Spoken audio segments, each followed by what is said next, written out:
Dieu sait ce qu'ils ont vu de l'autre côté.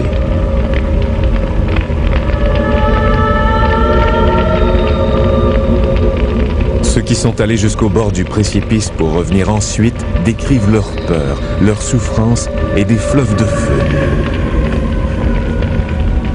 Ils parlent des visages hideux des damnés et des plaintes lugubres des âmes égarées.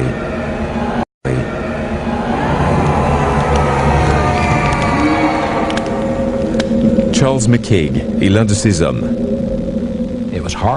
C'était horrible. C'était tout simplement incroyable. L'infirmière m'a dit que mes cheveux étaient tout hérissés et mes pupilles dilatées. Tous ceux qui étaient là savaient que j'étais terrifié.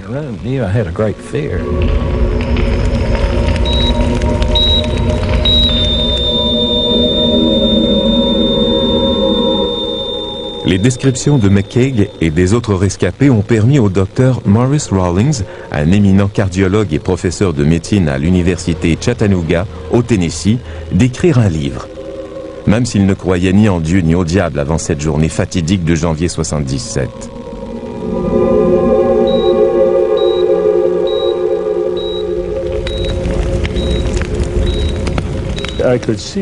Je voyais bien qu'il s'agissait d'expériences infernales et je sentais la présence de Jésus-Christ ou l'influence d'un esprit divin dans la pièce.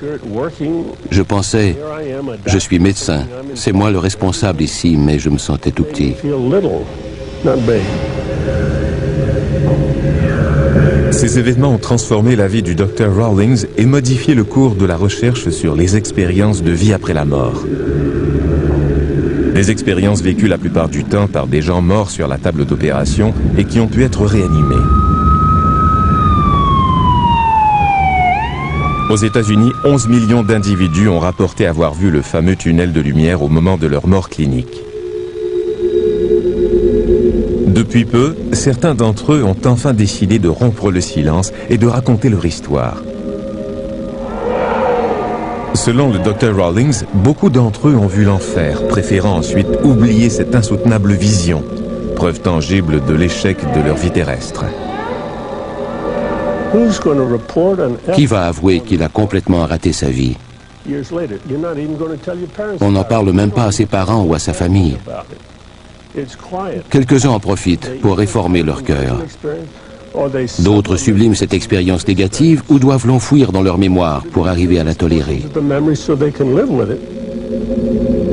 Rawlings prend connaissance du phénomène le jour où Charles McCaig meurt plusieurs fois dans son bureau des suites d'une crise cardiaque.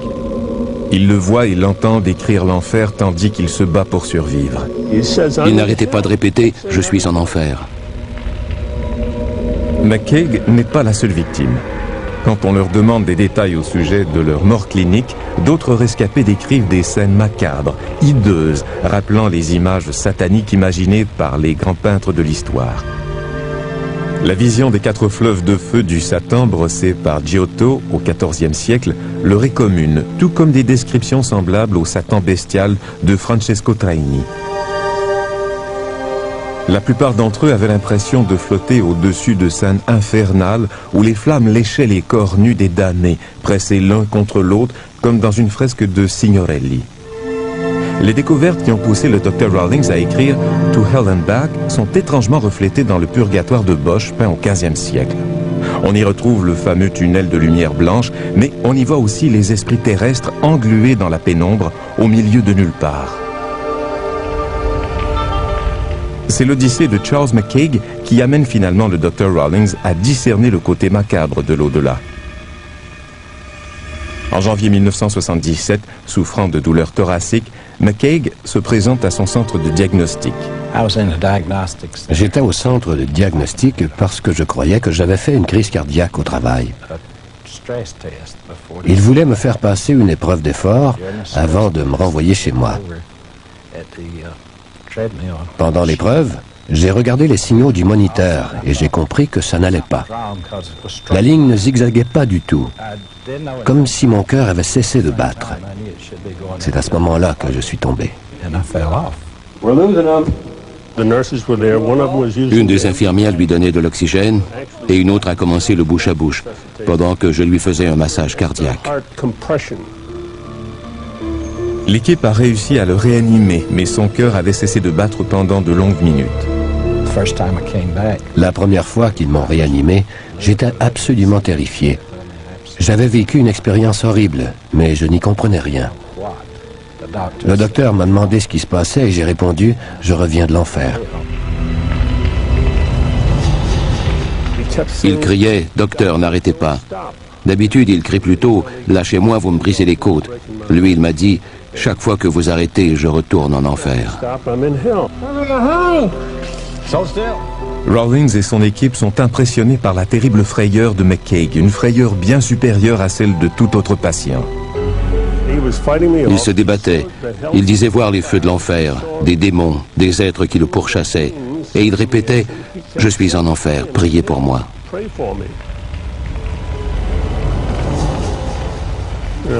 Je massais son cœur et en même temps j'ajustais le stimulateur. Dès que j'arrêtais, ses yeux se révulsaient, il devenait bleu et arrêtait de respirer.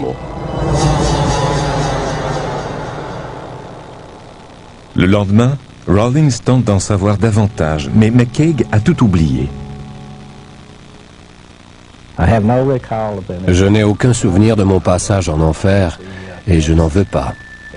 La dernière image que j'ai perçue était différente. J'ai vu ma mère qui est morte quand j'avais 10 ou 12 mois. Elle était avec ma belle-mère, morte depuis environ 10 ans. Je ne les ai pas entendus ou touchés ou quoi que ce soit, mais elle me tendait la main comme pour m'accueillir. Cette image semble avoir effacé tout souvenir de son passage en enfer. La raison pour laquelle très peu de patients réanimés in extremis racontent leur séjour en enfer est évidente, selon le Dr Rawlings. Qu'aviez-vous fait pour mériter l'enfer? Un homme, Ron Reagan, a raconté l'incroyable histoire de son voyage en enfer et a révélé pourquoi il méritait ce terrible sort.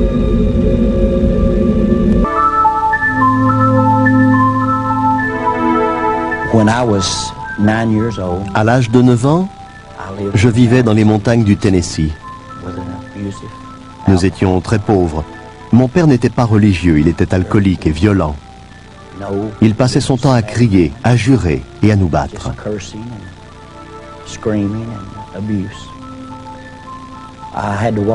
Pour aller à l'école, je devais attraper l'autobus scolaire qui passait à 5 km de chez nous. Un jour, une dame veuve m'a arrêté au passage et m'a dit « J'ai un cadeau pour toi ». C'était un petit agneau. Nous sommes devenus vite inséparables. Le matin, il marchait à mes côtés et l'après-midi, il m'attendait près de l'arrêt d'autobus. Jusqu'à ce qu'un jour, il manque à l'appel. Quand je suis arrivé à la maison, mon père changeait un pneu en jurant. J'ai vu mon agneau en sang à côté de lui. Il l'avait tué avec le cric. Il le lui avait plongé dans le corps. J'avais 9 ans. Je me suis mis à crier. Je me suis sauvé dans les collines en hurlant. Il a tué mon agneau. Et je me suis senti envahi par la haine et par la violence. Je ne comprenais plus rien à la vie. À l'âge de 12 ans, je faisais des fugues et j'avais un dossier aux services sociaux. À 15 ans, j'étais détenu pour homicide involontaire dans un centre d'éducation surveillée. J'avais volé une voiture et en fuyant la police, j'avais eu un accident. Il y a eu des morts. On m'a enfermé jusqu'à l'âge de 18 ans. Durant tout ce temps, j'étais habité par la haine, la colère et la violence.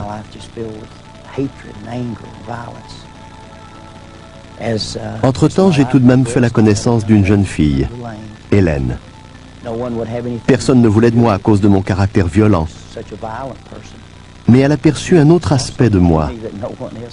Et en 1964, nous nous sommes mariés. Elle avait 15 ans et moi 17. Nous n'avions pas d'argent, pas de travail, nulle part où habiter. Alors nous sommes partis à l'aventure.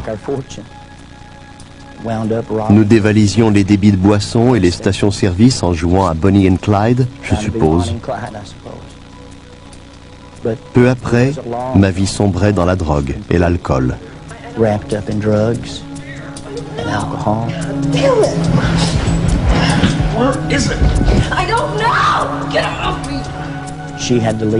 Elle m'a quitté à cause des sévices que je lui infligeais. Ça devait faire 8 ans que je traînais dans les rues d'Atlanta, en Géorgie. Je faisais partie d'un groupe de motards, les Iron Cross Bikers. Et je pensais que ce style de vie violent me convenait bien.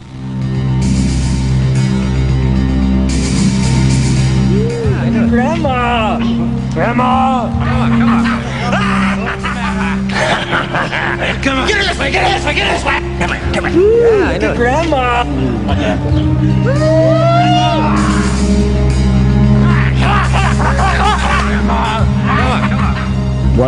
Un matin, je me suis réveillé dans la prison de Fulton Tower, à Atlanta. Ils m'ont dit, on n'en finit pas de t'arrêter pour coups, blessures et usage illégal d'une arme à feu. On a décidé de t'interroger au sujet des meurtres qui ont eu lieu ici, à Atlanta. Je ne savais même pas si j'étais coupable. Je ne me souvenais de rien, j'avais pris trop de drogue.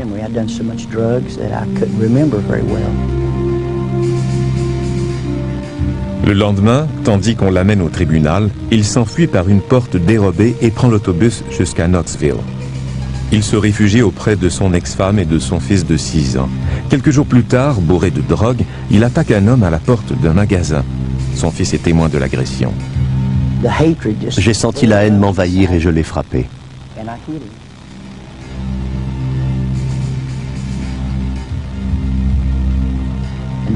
Il s'est relevé en tenant un tesson de bouteille et il s'est mis à me poignarder.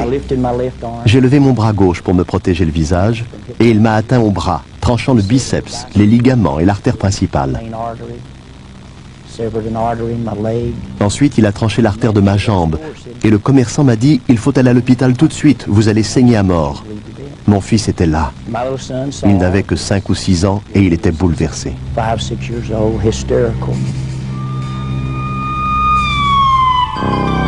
Quelques minutes plus tard, affalé au fond d'une ambulance, Reagan meurt et se retrouve aux portes de l'enfer. L'ambulancier m'a regardé et il m'a dit « Croyez-vous en Dieu ?» Je ne savais même pas de quoi il parlait. Sir, do you know the Lord? Jesus? I don't know any Jesus. Well, you better talk to him. He's in a serious condition. Damn you! And in a matter of minutes, l'instant d'après, j'étais au milieu des flammes. Comme si l'ambulance avait soudainement explosé. Je sentais l'odeur du feu, ou plutôt un mélange de soufre et de fumée. J'entendais des cris. Au bout d'un moment, j'ai eu l'impression de survoler les flammes. Et je me suis retrouvé au-dessus d'un petit lac entouré de falaises.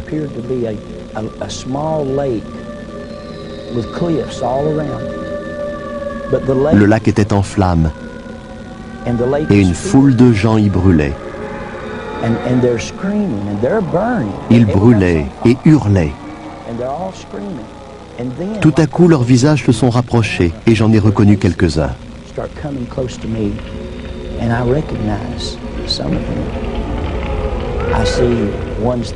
Certains d'entre eux étaient morts d'une surdose ou avaient pris le volant un soir d'ivresse. D'autres avaient été tués durant un vol à main armée ou au cours d'une bagarre. Ils criaient tous mon nom. « Ronnie, ne viens pas. Tu ne pourras plus repartir. » Je les entendais, je respirais cette odeur, mais je ne comprenais rien. Je ne connaissais pas encore la peur. Ma vie était remplie de violence et de haine. On m'avait tiré dessus, on m'avait poignardé, mais je n'avais jamais eu peur. À ce moment-là, j'ai sombré dans l'inconscience. Pendant des heures, des jours, des semaines, j'ai été incapable d'oublier cette vision. En sortant de l'hôpital, je me suis saoulé. J'ai pris de la drogue. Mais ça n'a servi à rien. Je n'arrivais pas à oublier. Dès que j'éteignais les lumières, je revoyais cet horrible spectacle.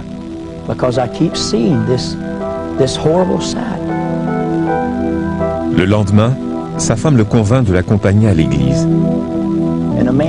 Un homme a pris la parole. Je ne connais rien à la religion, Mais il s'est mis à lire l'Évangile selon Saint Jean, chapitre 1, verset 29. Voici l'agneau de Dieu qui ôte le péché du monde. Il aurait pu lire n'importe quoi d'autre et je n'y aurais rien compris. Mais quand il a dit ça, je me suis souvenu de mon agneau. Il a dit, Jésus est l'agneau de Dieu et il est mort pour racheter les péchés de l'humanité et nous sauver de l'enfer. Il s'est mis à décrire l'enfer et je me suis dit, c'est ce que j'ai vu. Quelqu'un m'explique enfin ma vision. On ne m'avait pas appris à prier. J'étais impie.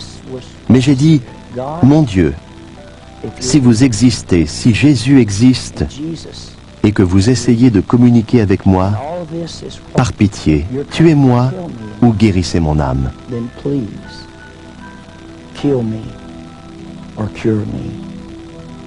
Je ne peux plus vivre comme ça. Je suis un père indigne et un mauvais mari. Je n'arrive même pas à garder un emploi. Par pitié, tuez-moi ou guérissez mon âme. Ce matin-là, j'ai pleuré. Une digue s'est rompue en moi, libérant dans un torrent de larmes toute la haine, la colère et la violence que j'avais emmagasinée depuis l'âge de 9 ans. J'ai aussitôt éprouvé le besoin de raconter mon histoire à tous ceux qui voudraient l'entendre. Ça fait 22 ans que je la raconte. Today, I'm still telling the story.